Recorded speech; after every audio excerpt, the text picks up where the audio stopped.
नमस्कार मित्रांनो, मी विशाल मस्के. आज आपण केळीचे नियोजन बघणार आहे. बांधणीला कुठले कुठले बेसल डोस टाकावे हे बघणार आहे आपण. हा प्लॉट समजा दिसतोय तो माझा घरचा वैयक्तिक आहे.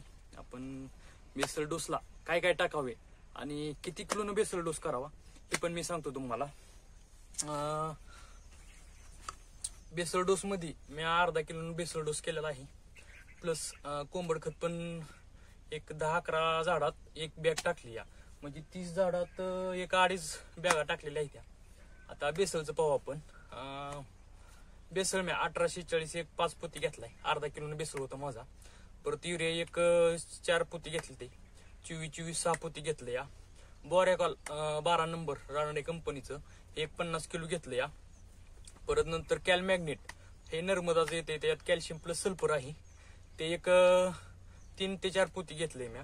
परत नंतर ferrous 50 kilo zinc. Ferrous zinc 50 kilo. Zinc देण्याचं कारण काही तर जेवढं झिंक असेल तेवढं काळुकी पण राहते आणि प्लस चोच येत नाही, त्यासाठी मी झिंक भरपूर दिलंय. मायक्रोन्यूट्रियन मध्ये सुद्धा झिंक येतं, पण तरी पण मी ऍडिशनल दिलंय. आणि फेरस पण पिवळापणा ही जाणवणी म्हणून मी जास्त दिले आहे. परत नंतर सुपर गोळी आहे ती एक 5 पोती दिलेली आहे, 5 पोती. परत नंतर युरिया तर दिलेलाच आहे. असं मिळून टोटल मी ही 3200 रोप आहे ती.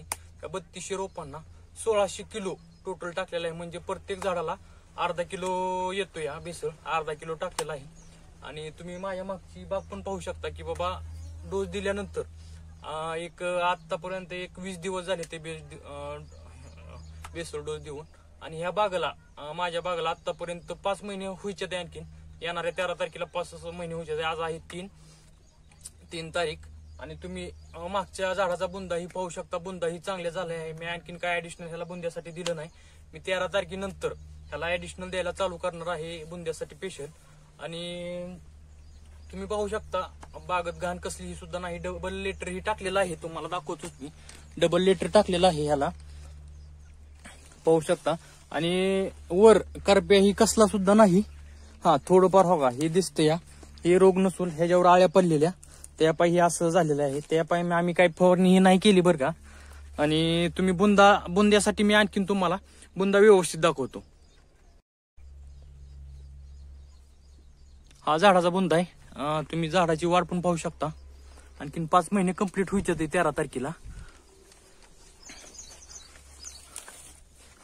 बुंदा ही चांगला बुंदा साईज व्हायला लागलेला आहे. आणि झाडाची वाढ पण पाहू शकता तुम्ही. आणि ह्याच्यात आम्ही आंतरपीक आहे ते गवार घेतलेली.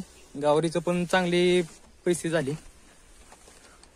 तुम्ही पाहू शकता. आणखीन केळ ही चांगली आहे. कुठं पिवळं पान नाही, कुठं व्हायरस नाही तुम्हाला दिसणार मोठ्या झाडात सुद्धा. हे प्लॉट 1 एकराचा एकच म्हणतो सॉरी 2.5 एकराचा प्लॉट आहे. एक समान आहे सर्वकडं. थोडंफार आहे बरं का बारीक, नाहीतर सर्व बघितलं तर एकसारखा प्लॉट आहे. आणि आता एक 1.5 महिन्यात हे जी चालू होईल असं मला अंदाज वाटतोय. आणि मी काही समजा असं व्यवस्थित तुम्हाला म्हणजे बेसलचं दिलंय माहिती, पण डिस्क्रिप्शन बॉक्स मध्ये मी लिहून टाकतोच की बाबा किती ऍक्च्युअल पोती टाकली ती, काय काय टाकलंय काय काय नाही हे मी टाकतो डिस्क्रिप्शन बॉक्स मध्ये. आणि हा जर केळीचा प्लॉट तुम्हाला व्यवस्थित वाटला असेल तर तुम्ही मार्गदर्शनासाठी राज्यश्री ॲग्रो एजन्सी टेंभोर्णी गाळा नंबर 7 मार्केट यार्ड ह्या शॉपला व्हिजिट देऊ शकता. आपण स्वतः ओनर आहे त्या राज्यश्री ॲग्रो एजन्सीचा आणि स्वतःचा प्लॉट आहे. ही ऍक्च्युअल मध्ये कसं आहे, लय शेतकऱ्याला वाटतं की बाबा दुकानदार काय पण देते ती, पण आम्ही काय पण न देता आमच्या दुकानचं एक वैशिष्ट्य आहे की आम्ही क्वालिटीच पीक आणतो. खर्च कमी आणि पीक क्वालिटी. आणि जर हा व्हिडिओ आवडला असेल तर ह्या व्हिडिओला लाईक करा, शेअर करा आणि सबस्क्राईब करा. धन्यवाद.